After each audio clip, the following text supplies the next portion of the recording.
Yeah, first of all, Jim, thank you for having me and giving me the opportunity to comment on some very horrific and historic events that have taken place in our city and throughout the nation.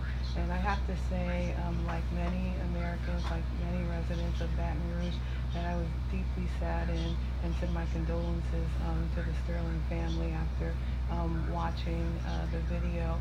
And as I looked at the video, I was reminded of the other videos that unfortunately we have seen over the last few years involving predominantly black males who've been killed at the hand of law enforcement or of members of the dominant racial group. And it just really saddens me that this is becoming, sadly, the norm in our society.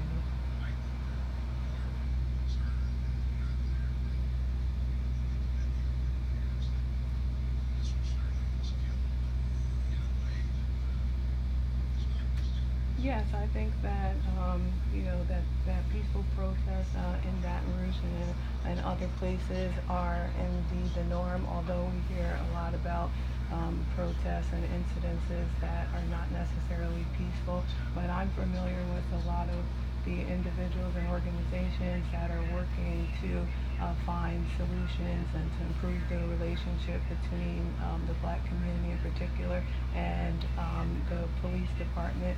And I know that they're committed not to just short-term changes, to seeing this as a moment, but committed to making sure that this is a movement and that we address the issues not only facing the relationship between law enforcement and the black community, but other issues and challenges that are impacting this city in particular, as you mentioned, the portion of the city north of Florida Boulevard.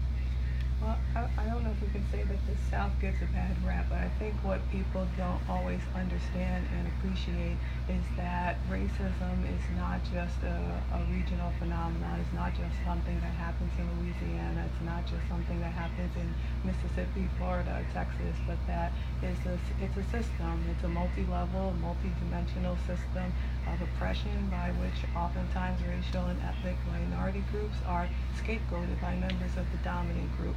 And we may hear and see more overt examples of the manifestation of racism in the South, but there's no place in the U.S., sadly, that is immune from the reach of racism, prejudice, and racial discrimination.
Of course, we want everyone to respect authority, whether that's law enforcement, whether it's a teacher in the classroom, whether it's a parent, whether it's the elderly neighbor. But we cannot continue to um, fool ourselves into thinking that every time there is an incident like this where an unarmed black man in particular loses his life, that it's simply because he did not comply. That may or may not be the case, but we also need to consider that, and this is the litmus test that I oftentimes use and that I would argue that many people use as well, is whether the outcome ultimately, would that person have lost their life if they were of another gender, if they were of another race.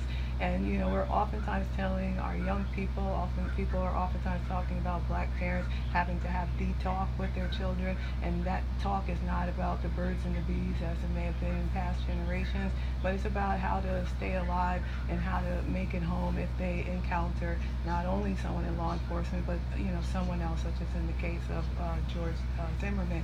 But we need not only be talking to our young people about how to conduct themselves, because even if they dress the way people say they should dress, if they act the way people say that they should act, they may still end up losing their life. But we also need to have conversations, real conversations in our city and our country, where we're open and honest, and we say that people of color, black males in particular, are not necessarily given the benefit of the doubt that some other groups are given in all circumstances. And until we're willing to have that open and honest conversation, then we're going to continue to see heightened tensions, not only in Baton Rouge, but throughout the country.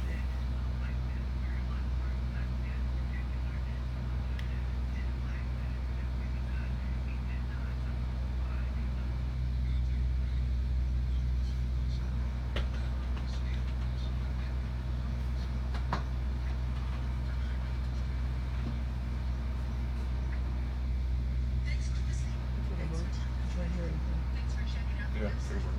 Yeah, I can't hear you. Did you hear me? Yeah, I can't hear that. I could hear that before.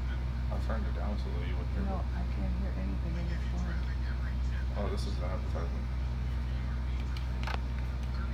I can't hear. Oh, Hello? it's called it.